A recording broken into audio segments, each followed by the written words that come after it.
시청자 여러분 안녕하십니까? 티베트와 달라이라마, 티베트 중앙정부에 대한 주간 뉴스를 시작하겠습니다. 저는 뉴스 진행자 추계래입니다.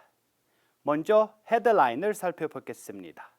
중국 당국이 SNS로 티베트 관련 컨텐츠를 공유한 혐의로 티베트 유목민을 구속했습니다. UN 인권이사회에서 티베트 인권 상황에 대한 우려를 제기했습니다.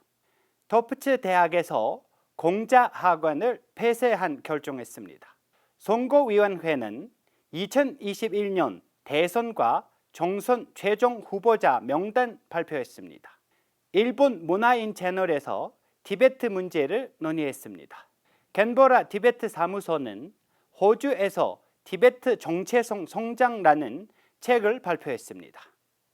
51세의 티베트 유목민 다시겔은 암도 걸럭현 정등 법안에서 분리주의를 선동하고 국가 안보를 위태롭게 하는 혐의로 1년 징역형을 선고받았습니다. 보도에 따르면 다시겔은 2015년 위챗에 대통령 롭상생계와 달라이라마를 비롯한 티베트에 관련 정보를 공유한 혐의로 지난해 5월 30일 체포되었습니다. 미국과 캐나다, 유럽 국가들은 제46차 UN 인권이사회에서 중국 통치하에 티베트인에 대한 세계적인 인권 침해에 대한 우려를 표명했습니다. 티베트인과 위구르인에 대한 인권 침해로 중국을 비난하고 인권운동가 구금에 대한 특별한 우려를 제기했습니다.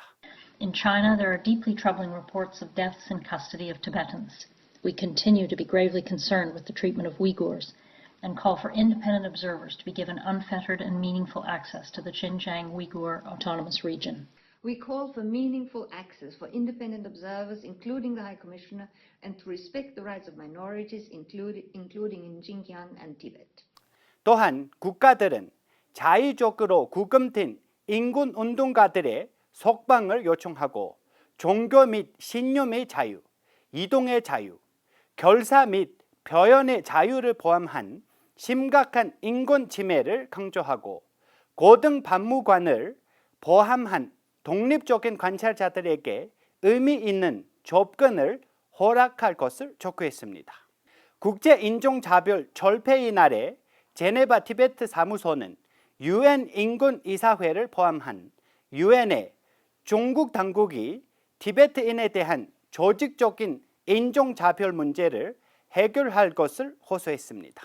UN 사회권위회는 50만 명 이상의 티베트인의 군사적 강제 노동, 티베트 유목민의 강제 정착, 티베트인의 문화, 종교 및 언어를 근절하려는 중국 당국의 정책의 위법성을 제기했습니다.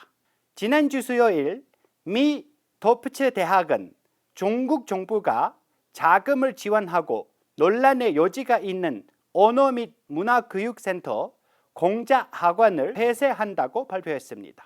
자유티베트 학생연합이 보도자료에 따르면 공자학원 폐쇄 캠페인은 2년에 걸쳐 진행되었으며 주최 측은 폐쇄될 때까지 13주 연속 시위를 벌였습니다. 미국 전역에 50개 이상의 공자학원 중 하나인 이 센터는 해외 검열을 촉진하고 인권을 침해한다는 우려에 대해 수년간 논쟁의 원천이었습니다. 티베트 중앙정부 선거관리위원회는 2021년 대선과 총선의 최종 후보 명단을 발표했습니다. 선거위원회는 공식 선거 우세가 19일 동안 지속되고 4월 8일 오후 5시에 중단할 것을 통보했습니다. 이번 대선과 총선은 2011년 달라이라마가 정치권을 완전히 위임한 이래 티베트 지도부의 세 번째 직접 선거입니다. 최종 투표는 4월 11일 오전 8시에서 오후 5시까지 실시됩니다. 일본 문화인 TV 채널에서 일본 패널리스트들이 티베트 문제에 대한 논의하여 자유와 정의를 위한 티베트 투쟁에 대한 지지를 표명했습니다.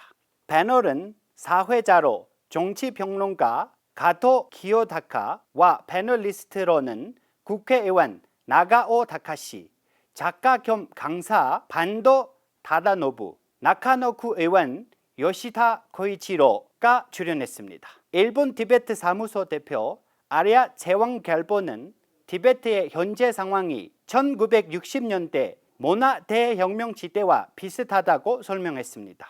그는 티베트 고안의 군사화와 지역의 인권, 종교 및 문화적 자유에 대한 심각한 침해에 대해 이야기를 했습니다. 패널들은 티베트의 분신 시위 상황과 달라이라마의 환생 문제에 대해서도 심도 있는 논의했습니다.